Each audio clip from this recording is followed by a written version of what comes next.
Hey guys, it's Jessica from Peace Love Books and Shame here with my June wrap up, and this is the second half of June. I've read 25 books in the first 15 days of June. That was a lot. I didn't do it again this time. I read 20 books for the second half of the month, so overall I read 45 books this month. It was the first month of my summer break, so I had a lot of time to just read. And so I will go ahead and link down below the first half of my wrap up. I'm not going to talk about any of those books. I'm just going to get to the 20 books that I read in this month. The first one I picked up is The Darkness Outside Us by Elliot Treffer. This one I actually ordered, I think it was during Target's like buy 3 for 2 sale. I had pre-ordered this a while ago, and this one is an MM space sci-fi romance, and I think that I don't know if it was, I don't know what the marketing was like, because I just remember seeing this cover, reading the synopsis, and like, I need it. But I feel like it was not marketed as it should have been, because oh my gosh, this book was insane. Like, it reminded me a lot of Illuminae by Jay Kristoff and Amy Kaufman, with like just this crazy story of these people trying to survive in space together. I mean, it says they need to survive the ship's secrets in order to work together and learn to trust each other, but like, this was so crazy. I was on the edge of my seat the entire time. I don't know how much I even want to tell you, because I didn't know much going in, but we have our two main characters. We have Ambrose and Kodiak, who are, it's futuristic, so it's in the future, and like, they're from different countries, I guess, that are not getting along. They are on this space mission together in order to save Ambrose's sister, and so this was just crazy. And I will say the romance like kind of took a back seat to everything else going on, but it was such a powerful romance that I was literally obsessed with. I wanted them to figure out a way for it to work. I had no idea how this ending was going to happen, and it was just so fascinating watching them and their relationship go through everything that happens in this book. And I can't tell you really anything else. I don't want to. This was just so good. If you like a good sci-fi story, if you like a good romance in a story, but it wasn't like overpowering the story, like the plot was the main focus, that was really good in sci-fi. I never read sci-fi, so I really don't know how to talk about this, but I love this. I give it 5 out of 5 stars. Definitely would recommend reading it. Then I read Hate by Tate James. This was the start of this reading vlog that I did, where I read just indie romances, because that was what I was in the mood for. And so this one is the first book in a reverse harem story, and our heroine is Madison Kate. It is I think it's Halloween, I don't remember what it's called, and people just like go crazy, and so she decides with her best friend to go to this fight, and then crazy things happen, and she ends up getting in trouble and arrested for something and blamed for like this whole riot that happened. And it was really these 3 guys' fault for her getting in trouble, and then her dad like pretty much sends her off and ships her off into a different country, and she's there for a year, and now she's back. Her dad's remarried, and one of the sons is one of the guys that was the reason why she got in trouble in the first place, and his 2 best friends are actually living with him in their house, and her dad and stepmom are nowhere to be found. They're just gone. So she's living in this house with these 3 guys, and they're the guys that she's going to have a relationship with individually. And so it was really, really good. I gave it 4 out of 5 stars. I just really, like, there's this whole plot going on where she's got a stalker. There's this kind of secret society-ish thing going on with the guys. You're like, what is happening? Who are you people? Like, what are you involved in? One of them is a professional fighter, which I thought was really cool. All 3 guys had such distinct personalities, and I literally loved every single one of them. I'm really intrigued by them too, so I really enjoyed this one. I gave it 4 out of 5 stars. I read the second book too of this month, and I'm going to read book 3 next month. Then I listened to the audiobook of Voyeur by Fiona Cole. This one, our heroine is a freshman in college, and she got a scholarship, but then her parents spent her scholarship money because they needed it, and so she's desperate for money to be able to stay in school, and so her friend tells her about this Voyeur club that her uncle owns, and it is a club for voyeurism, and so she decides to go ahead and work there. Little does she know that one of her professors goes there. He went through something very traumatic in his past, so make sure you are aware there are trigger warnings for sexual assault in here, but he really can only get close to people through this club, but he doesn't really like letting anybody really touch him or get close to him, and so he sees her, is instantly captivated by her, and then the next day realizes that she's one of his students in the college. She is 19, I believe, and so he ends up getting closer with her. She gets a job working also as an assistant for his department, so they're just really close friends. He treats her to dinner a lot because, you know, she can afford it, and they really get to know each other, and then it comes out that he visits her club, and it's their romance, and I really enjoy this. I did drop it down a star because his behavior at the end was very, very frustrating. He became very overly jealous and angry at her for her job, and I thought that was very hypocritical, and I didn't like how he was shaming her for what she does, and how he's like, well, you're mine, and I'm just like, She was doing this before she met you. She can continue to do it if she would like to. So I gave it 4 to 5 stars though. I really enjoy the story and I'm very excited to continue on in the series. Then I read Stolen Heir by Sophie Lark. I adore Sophie Lark. This one is book 2 in the Brutal Birthright series, and this one was a very slow beginning. It is a Beauty and the Beast retelling. So our hero is part of the mafia. I don't remember what country, but he really hates Polish mafia. He really hates the Irish and the Italian mafia, who are the two who got married in the previous book, and so he decides to kidnap one of their little sisters and as like retaliation against them because they end up killing his adoptive father. The beginning starts out with his twin sister getting sexually assaulted, and then she does commit suicide, and so he is just devastated, goes on a rampage killing everybody who had assaulted her, and they were part of the Polish mafia, and the guy in charge of the Polish mafia was really impressed by his ability to take out his own men, and so he decides to give him a job, and that's how he gets part of the Polish mafia, and he moves to America. He kidnaps her, and he's really like the beast in the situation, and she's like Belle. She's trapped in this mansion that's really decrepit and like falling apart, and she is a ballet dancer, and so to like take up her time, she decides to choreograph a ballet and about like how she feels being trapped, and it was very, very slow. Like the romance didn't really develop until like 40% in, but once we got that part, there was so much action and so much romance and so much amazingness that I absolutely loved it. So I gave it 4 to 5 stars because it just took so long for there even to be like an attraction between them, and I wanted a little bit more of that earlier on to make me more invested in their romance. But I really loved all the action that happened near the end because obviously like they're gonna have to deal with her family at some point. So I enjoyed this one. I can't wait to continue on the series. Then I listened to the audiobook of Without You by Marley Valentine. This is an MM romance, and our heroes know each other because one of them has a brother who just passed away, and it is his boyfriend with the brother. And so the brother who passed away was like the perfect son.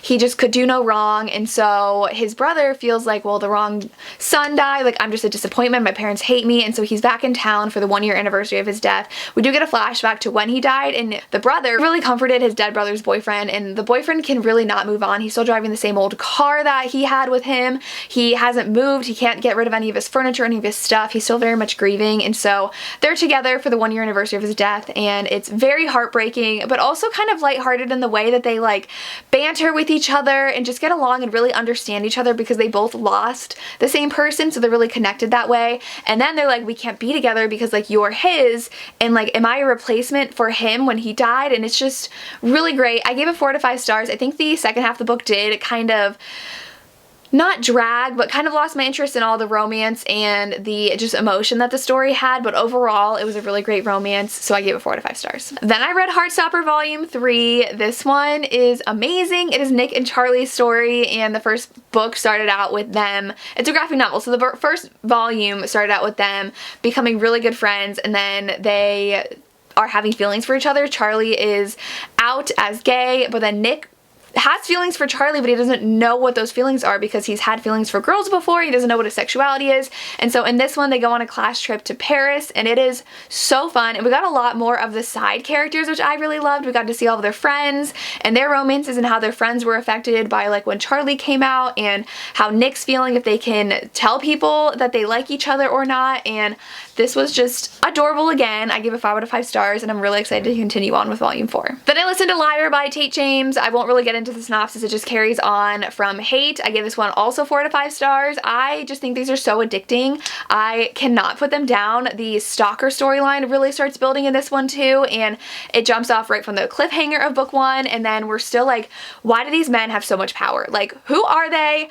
What's going on? What is their relationship with her dad? I need to know. And so I gave it 4 to 5 stars. I'm just really loving these books, and I love how her relationship is developing with the guys. Then I read Real by Kennedy Ryan. This one I just talked about in my favorite romances of 2021 so far because this one's amazing. I got to do a live show with Lacey for our Ravished by Romance book club with Kennedy Ryan on Lacey's channel, so I will link that down below if you're interested in watching. We had a great conversation.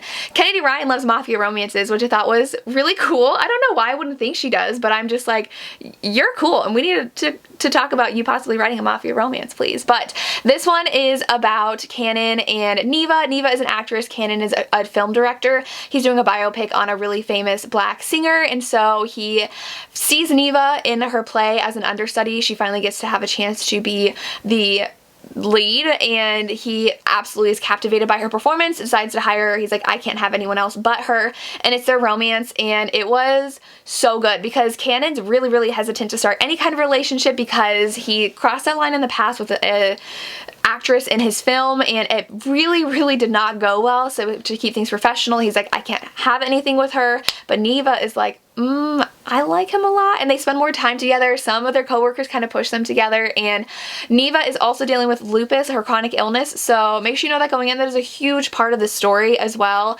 how her chronic illness affects her life and her relationship, so I really love this. A lot also started happening with Neva's family. We had a really devastating prologue, and so a lot of the relationship with her family is explored in here as well, so I absolutely love this. 5 out of 5 stars. Kennedy Ryan just does no wrong. Then I read Painted All Red by St. Abbey. This is book 5 in the Mind F series. This is the final book. I gave it 5 out of 5 stars. Things were crazy. I had no idea how this book was going to end. If you guys have been watching me for the past couple months, I did start the series. It's a 5-book series. It is a serial killer heroine and an FBI profiler hero. They start dating, and he has no idea that she's a serial killer of the case he's assigned to, and she is killing off men who have wronged her. So this one was just so good. I love how things escalated. I love how it ended. I just loved everything about it. The series is amazing. I have nothing else to say. Another book that was in my top 10 or 11 of 2021, the romances that I read so far, is Inked in Lies by Gianna Darling. I have a vlog already filmed and edited, but I have so many videos that I've been posting that I have to keep on pushing that one back because it's not like time sensitive like my wrap up or TBR are. So it's coming in case you want to watch it. I think I'm going to put it up this weekend, but this one is book 5 in the Fallen Men series. I've gotten some questions if you can read them out of order. I recommend reading them in order, but technically you don't have to. There are some things they talk about with especially Cressida and King with what happens in book 4, and so I would read them in order, especially with book 6 is Lou's sister, and Lou is in book 2. So to get the full effect I would read them in order, but you don't have to. Like a lot of people skip book 1 to get to book 2, but I would recommend reading them in order. But you don't have to because this one's my favorite. This is Nova and Lila. They meet when Lila is 6. She has a really bad home life, but she's super close with her brother who is the same age as Nova. Nova and him are like 17 and she's 6, so it's an 11-year age gap, and something happens and Nova's family had recently moved in and they got really close, and then she ends up being pretty much adopted into their family when she's 6 years old, but she doesn't actually live with Nova. He moves away when he's 18, and so he's like her foster brother, but not really. She's loved him her whole life, and so then we get 21 where she is really into Nova and he is living up his playboy life, and then she tries to move on from him and we get to when she's 25, I think, and it's finally their romance time, and it is amazing. I cried twice in this book. There's also a plot line where Lila is trying to infiltrate the rival criminal group that's like really threatening the Fallen MC, and things get crazy there too, so I really like the action we got in here. The romance is just to die for, so 5 out of 5 stars, one of my favorites of the year. I finally read Concrete Rose by Angie Thomas. This is book 0.5 in the Hate U Give series, really. It's a prequel to The Hate U Give. It is Maverick's story, which is Star's dad. I love this. I listened to the audiobook. I recently reread The Hate U Give because my kids picked it for their book club at my high school that I teach at, and so I was so intrigued by Maverick's character. We know that he had 7 when he was on a break from Star's mom, and then had Star not too long after, and so this is really when Maverick realizes that 7 is his son, and then realizing that his girlfriend now is pregnant with Star, and dealing with all of that, dealing with being in the gang, trying to make money because now he's a parent and his dad is in jail, and kind of understanding his mom and dad's relationship, and I just loved everything about this. I gave it 5 out of 5 stars. I definitely recommend if you read The Hate U Give that you pick this one up.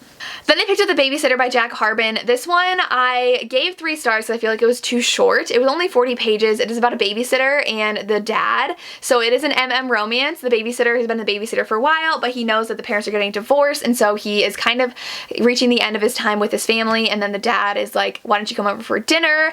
And things escalate, and it just was very short, quick and not really a lot of plot to it other than the romantic interest between the two men. And so I did give it 3 out of 5 stars. I wanted a little bit more, but like that's not the point of this, and that's why I usually don't read these kinds of stories, because I like books having more substance to them than just that, hey, we like each other, so we're gonna do something about it. So that's really what this one was, but it was a lot of fun. I love Jack Harmon. I'm trying to make my way through his backlist, so I would recommend if you are in the mood for something quick and spicy. Then I read Dead Man Walking by Gianna Darling. This one is book 6 in the Fallen Men series. I gave this one 4.5 stars. I do think that it went on a little too long, like the beginning, not a whole lot was actually happening.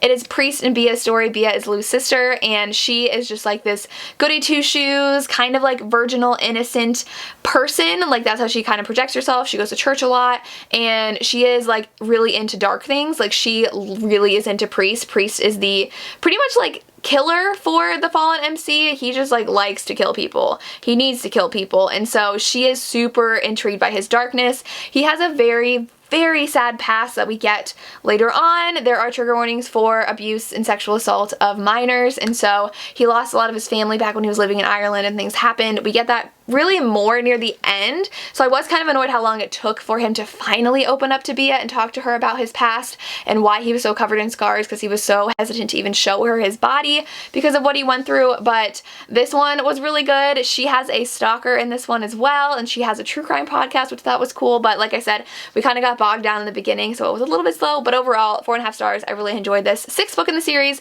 and I'm excited to read book 7 when it comes out next year. Then I listened to the audiobook of Even If It Hurts by Marnie Mann. This is a love triangle. I love love triangles, but this love triangle was not it. I gave this 2 stars. Our heroine, we have her in the beginning falling in love with this guy on her study abroad in England. It just felt very physical. I didn't really feel any emotional connection between them, so I'm like, yeah, it's her first love. Like, she has a special place in her heart for him, but like nothing else really beyond that. And so then we have her like heartbroken because they can't be together because of the difference between them and the points of their lives. Like they're not anywhere near each other, and they're both trying to enter the professional workplace, and so they drift apart, and then she meets someone, falls madly head over heels in love. They get married, they're talking about babies, and she gets this job where she has to go to like Amsterdam for like 6 weeks at a time for like 2 years or something. And the English guy that she had fallen in love with is there, and she doesn't tell her husband about it. She cheats on her husband, and the ending was annoying. So I feel like there was absolutely no reason for her to even be interested in this British guy from her past, because she has such a strong romantic relationship and emotional, physical relationship with her husband. There was no point to this book, and I was just annoyed. I need a love triangle where you see both the good and the bad of both people and like the flaws of the relationships, and that's what would really make them doubt their current relationship and why this other person is so all-consuming for them. And that's why I need to like believe both romances, and I didn't believe one of the romances, and so it was just, I didn't like it, so 2 out of 5 stars. Then I read Heart and Soul by Jen Frederick. This one, I've seen so many reviews say this, and it's true, is not a romance at all, but it's definitely marketed as a romance. It's got the classic illustrated cover for a romance, and our heroine made me very annoyed. This one, our heroine is adopted. She is Korean, and so her father, her adoptive father, ends up passing away, and he and her mom had already been divorced, and he has like, I think, a baby on the way with someone else, and they're like, well, that's his first like real child, you know. And so then she like has this kind of crisis where she's like, I need to know more about my past and who I am. And so then her birth father actually reaches out to her, and so she goes to visit him in South Korea, and it's not that great. Our heroine would just like throw money at everything and just like run over anybody in her way to try to figure out who her father and her mother were. She just was very selfish the whole time, and it just felt like we were just constantly running around trying to find who they were, and I didn't like it. And then the romance was just like okay, but it was definitely all physical, and like, because there is like a relationship in here, but it wasn't developed as a romance. There's no happily ever after in this one, and now they're saying there's gonna be book 2. I really don't care enough to read book 2. I gave this 2.5 stars. I just didn't enjoy it. I didn't enjoy listening to the audiobook. It just kept on going on and on and on. I didn't love our main character. Definitely not at all what it's packaged to be, and that's a big part on the publisher, but I just didn't enjoy this one. Then I listened to the audiobook of Lord of Chance by Erica Ridley because I had the chance to interview her on my Instagram for Instagram Live, and it was so much fun talking to her. But this one is book 1 in the Rogues to Riches series. Our hero is in debt, and so he likes to gamble a lot to try to get his money, and he sees this woman and he's like winning big, so he thinks she's his lucky charm, and she ends up joining in and she takes all his money. And so then something happens where they have to say that they're married, and I guess in Scotland, according to this book, if you say you're married and you both say you're married and there are witnesses there, you're married. And so it ends up that they're married, and the person that he had taken money from is like, all right, you're married now. If you don't give me my money by this time, everything your wife owns is mine. And so then they're trying to get like money and figure all this stuff out. And I really like this. I do think that the like debt plot line really overshadowed the romance, and I didn't love it as much. And so I gave this one 4 out of 5 stars. I did really enjoy the romance. I enjoyed how the heroine kind of figured out like how she could make money and what she wanted out of life, and they were just both determined to be there for each other. I thought that was really cute, so 4 out of 5 stars for this book. Then I read The Queer Principles of Kit Webb by Cat Sebastian. I listened to the audiobook of this, and this one I gave 3 stars. I didn't love as much as I wanted to. I think that the beginning was really intriguing. So it's Percy and Kit. Percy is the son of a really rich man. I don't remember his title, but his father has something of his mother's and he needs it. He wants it, but his father like sleeps with guards, like guards posted outside of his door. He's never alone, and he sleeps with this like book that his mother had, so he needs it. And so he asks around to see if there's anybody who would help him, and Kit owns a coffee shop, and he is an ex-highwayman. He had gotten injured, so he has a limp, and so he's not really as agile as he used to be, so he's not a highwayman anymore. But Percy confronts him and he's like, you need to help me steal this from my father. And so the whole book is leading up to this big heist at the end, and I feel like the heist was a really big letdown, and I really enjoyed the romance. The romance was definitely the best part of this book. I really loved how Percy and Kit started liking each other. Percy is much more open and pursuing than Kit is. Kit was very hesitant about the relationship, but I liked how Kit would kind of let his walls down around Percy. I really love that, but the rest of the book just kind of dragged, and the heist was such a letdown, so I ended up giving this one a 3 out of 5 stars overall, because while the romance was really strong, everything else really just fell flat for me, so I wanted a little bit more from it. Then I read Untamed by Elizabeth Lowell. This was our Historical Hellions pick for the Historical Hellions book club I run with Samantha. We did the live show on her channel. This one is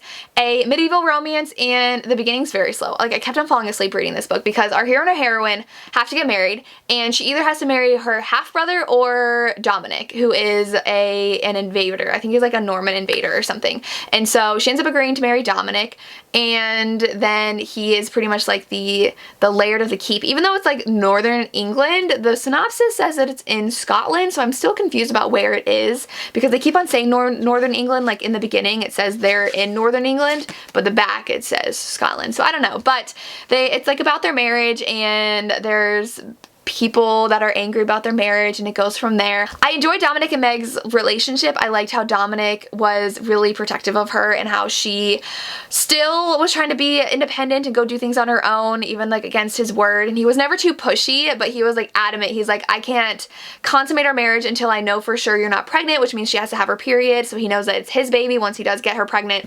And that was like the complete focus of this book. So that was like annoying, and how he was super jealous all the time of the other guy, Duncan, who she was also supposed to marry. And it was just like, it kind of got to be too much. So I think I gave this 3.5 stars. Like, I really enjoyed the ending. There was some action thrown in there, and they like really had to confront the fact that they loved each other, but the beginning was too slow. The jealousy was a bit annoying, and it was just fine overall. 3.5 stars. I liked it. So these are for the historical romance readathon that is currently happening. It is Thursday today that I'm filming this, and so I've read 3 books so far for it. The Cat Sebastian one. Then I read The Scandal of It All by Sophie Jordan. I listened to this on audiobook. This is book 2 in the Rogue Files series. This one is actually about the stepmother of the hero in book 1. Well, kind of the hero. So while the Duke was sleeping, the Duke's stepmother, but the Duke's half-brother is the hero of the book, so I don't know how she's considered with that stepbrother. But she is in her 30s. She's 35, and she's a widow because her husband passed away like 10 years ago. And she married him when she was 18 though, so she's a lot younger than her husband, to the point where that her stepson is like 28, 29, and it's her romance with her stepson's best friend. And so it's only like a 6-year age gap. It's really not that bad, but they keep on talking about it like it's so taboo. But she wants to have a lover. She's like, I am at that time where I want to seek pleasure for myself. She's a single mother too. She has a biological child and then all her stepchildren. she goes to a club and the hero ends up needing to save her because her stepson is at the club, and so she needs a distraction. He's a distraction, and then he's like, you know what, I'm gonna be your lover. And she's like, no. And then he's like, yes. And so he courts her, sends her flowers, sends her a puppy, and it was great. There are trigger warnings though for infertility and miscarriage. She has a bunch of miscarriages in the past, and her infertility comes up quite a bit in here, especially in the second half. There's a trope in here that I usually don't like that I didn't really mind, but my friend Jen from the book Refuge did point out, like, there were some things that could have been done differently, and it's kind of annoying when things happen the way they do. I'm trying to not do spoilers here, so I give it 4 to 5 stars though. I really liked the taboo nature of the romance. I liked how the hero was kind of persistent. He's like, I am fine with this. Like, we need to be okay with this, because her reservations was like, it's too taboo, like my stepson's gonna be annoyed. He's like, just forget about everybody, just do what you want to do. So a lot of fun. I gave it 4 to 5 stars. And the last book I read was An Unexpected Earl by Anna Harrington. I finally read this. I listened to the audiobook, and the first book in the series I wasn't a huge fan of. It was kind of slow. This one's a second chance romance. It reminded me a lot of, again, The Magic by Lisa Kleypas, because they had a relationship when they were teenagers, but they were caught, and the guy was sent off because it was like the dad was horrified. He ends up being an unexpected earl, so he like went into the military, and it happens that this earl died, and he was a far distant relation, but he's next in line, so he inherits the earldom, and he is trying to find this secret society of like people committing crimes. I think it was a secret society, but he's trying to figure that out. She is trying to figure out who's blackmailing her brother, because she knows someone's blackmailing her brother. So they meet at this secret scandalous ball, this masquerade, because a lot of scandalous clubs and balls happen during this time, I guess. And he realizes that it's her, and they end up kind of working together and then falling in love again. The beginning of this is very slow. I was kind of concerned it was going to end up like book 1 in the series, but so many secrets were revealed later on, and then I really love the twists and turns that this plot took, and I really love their romance and how they started falling in love again, but then there's a reason that they can't be together, which was crazy to me, and then how that turned out was crazy. So I loved how this book turned out. I gave it 4 to 5 stars. Like I said at the beginning, not the best, but I just really love the whole plot in here with the romance and how the plot intertwined with the romance and affected the romance, and I just really enjoyed this. I'm glad I read it. Book 3 I think just came out that I really want, so I might end up buying that one, and the cover is like a really pretty pink. I just think that it was so much better than the first book in the series, and I really enjoy Anna Harrington, so I'm excited to read more from her. And those are the 20 books that I read in the second half of July. Let me know down below if you've read any of these and what your thoughts are, or what you read this month. I would love to hear. As always, thank you so much for watching, and have a good day. Bye.